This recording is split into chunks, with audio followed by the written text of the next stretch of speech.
Hello, my name is Andrew Collins and I'm a telly addict. I have a question for you. What happened to all the colours in BBC One's brown and grey saga, The Village?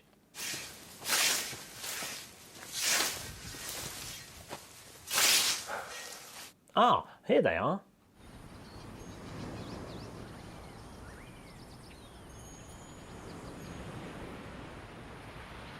Yes, this was the full spectrum, saturated and yet almost private return of Mad Men to Sky Atlantic, where I'm afraid it continues to be as good as the people going on about it make it sound.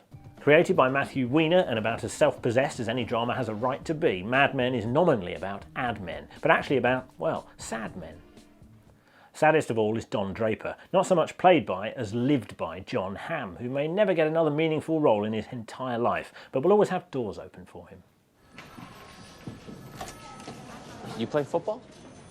What's in that coffee? Excuse me? Oh. Look, I've been trying to get to know your team. Not that I'm so important. And they talk about you all the time. So I guess I figured a few minutes alone with you shouldn't be wasted. Just a minute, Bob. I've literally no idea what he said there, and I've rewound it about a dozen times. But he's still the coolest cad on TV. The show began in 1960 and has moved at an unhurried pace through the decade. For season 6, we're in December 1967. Not that they put up a caption or anything. What's that camera you guys are selling? Pentax? Leica. And which model will change my life? Like everybody else, I only know by the price. You know what? Come by. I got a closet full. I'll give you one. Come on, I'll pay for it. I'd give one to Christian Barnard. Christian Barnard, the surgeon who became world famous in December 1967 for performing the first heart transplant. If I sound like I think I'm awfully clever for picking up on that clue, it's only because Mad Men makes me feel clever. And, I don't know if you've noticed this, not all telly does that.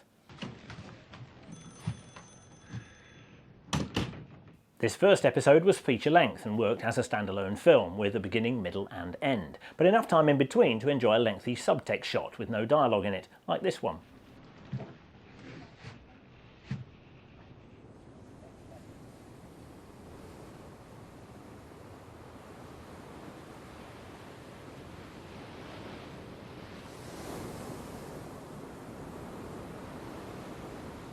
Has any other show striven so hard to look like its own credit sequence?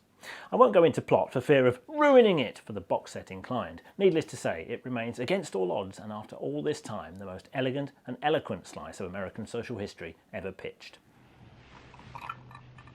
Cheers.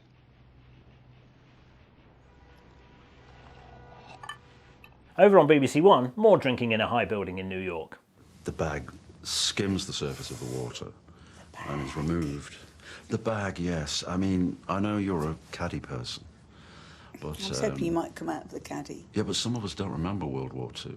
This was, for me and other Morrissey fans, the money sequence of Victoria Wood's Nice Cup of Tea, a two-part history lesson on BBC One in which she, well, this. The thirst for tea led the British on an extraordinary adventure, travelling across the globe in search of this precious leaf. Now I'm going to make that journey. Now normally the idea of a famous person going on a journey and passing it off as a journey would raise the taxpayer hackles, but this was different. Not only did the subject matter entirely suit the female Alan Bennett, she can hardly be accused of doing it for the glamour. Well, we've just landed in China. This is Shanghai International Airport. Just a little hint, bright coloured tags on your luggage make it easier to identify. That's it, that's me. Let's go and discover the exciting history of tea, shall we? Clocking up air miles across 3 continents, Wood was a genial, unflappable, sideways-glancing guide, much better suited to engaging with the natives than, say, Eddie Izzard on his recent BBC Globetrot, and quick with an appropriately parochial quip. And most extraordinary, at the end, they come out with a teapot and cups, and everybody in the audience gets a hot cup of red robe tea poured out for you in front of your very eyes. So you don't get that at the end of Billy Elliot. She mucked in, picked tea in China and India, and then came home for the milkier part 2, in which she tried to find out why the British loved tea, more of an excuse to warm the pot with some famous faces. Well, hey, come on, that's it. Put the kettle on. And Betty's not wrong. No. Put the kettle on. Yeah. But the one thing you do get in AA meetings is a very good cup of tea. Mind you, part 2 has provided me with a lovely segue. Actor Matt Smith shot to fame playing the 11th Doctor, and he's a big tea drinker. as is the Time Lord himself. Why do you think Doctor Who drinks tea? I think that Doctor Who... I'm going to have some more. Yeah. I'm going to have some more of the Assam. I'm a bit nervous about the vanilla. Have another Assam, and when you feel you've got your strength up, I'll slip you some French vanilla. I really enjoyed the 9th episode of the 7th series of Doctor Who on Saturday, partly because it was written by Mark Gatiss, whose penchant for a period Who meant it was set in 1983, which I love, but mostly because it revived a Doctor Who monster last seen in 1974. What is that, gas? Could be gas.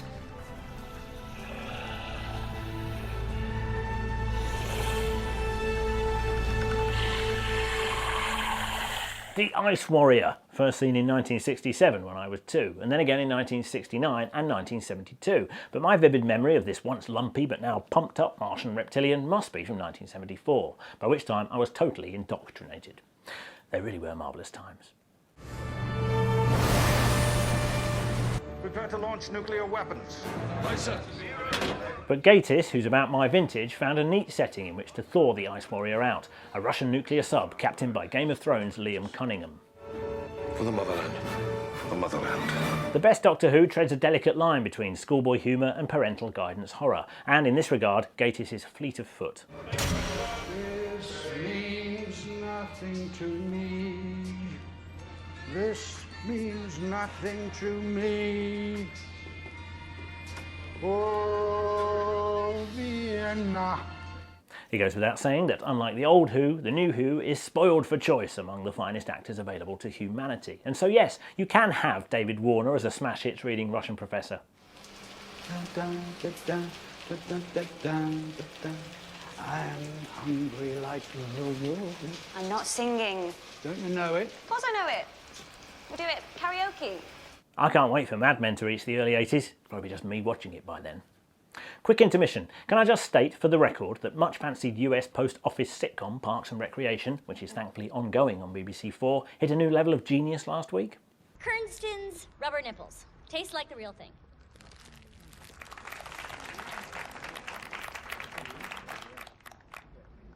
Season 2, Episode 5, Sister City, in which Amy Poehler's Indiana civil servants welcomed an arrogant delegation from Venezuela. This aired in 2009 during Hugo Chavez's third glorious term. We are also sister cities with Kaesong, North Korea. Their town is far nicer. That's fine, it's my job. I'm a diplomat. I'm not supposed to take it personally. We haven't been here for a very long time, but what we have seen is really, from the bottom of our hearts, truly depressing. Really, really sad stuff. You've got to see the whole episode. More 60s nostalgia before we finish. In fact, could ITV's Morse prequel, Endeavour, set in 1965, be our very own Mad Men?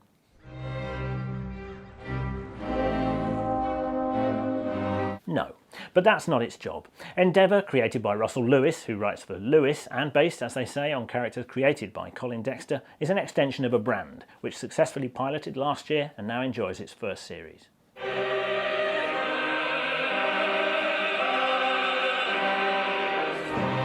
Preaching to a very large choir, it's hard to imagine how much more laser-guided Endeavour could be to please Morse fans, right down to the familiar white-on-black title cards between the carefully calibrated establishing shots. Who's that woman? Who's the other woman? What's she writing? And so on. It's like Morse, except set in a world of gas meters, French letters and all-male Oxford colleges, where coppers exclaim, "My Aunt Flo!" and the new chief super can use the phrase Spanish practices without fear of paperwork. Anything for the weekend, sir? No. Endeavour is very much something for the weekend. Sunken-cheeked, older than his years, Sean Evans has already proven himself a well-cast Constable Morse in what I feel sure the Americans would have called the adventures of young Morse, the early years. And the virtually out-of-work Roger Allam is Morse's likeably rumpled pipe-smoking detective inspector. You're here on merit. Not that you know about the state of you. You might have found time to run an iron. That shirt looks like you slept in it. First impressions, Morse. See, Britain has got talent.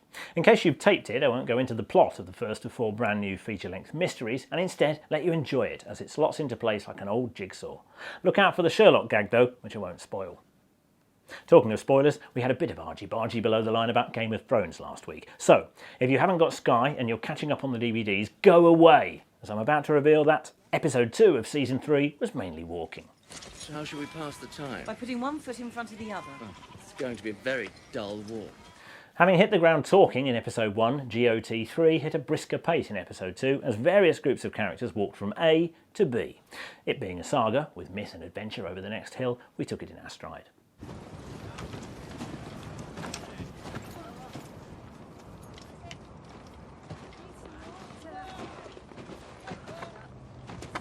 I'm just trying to understand.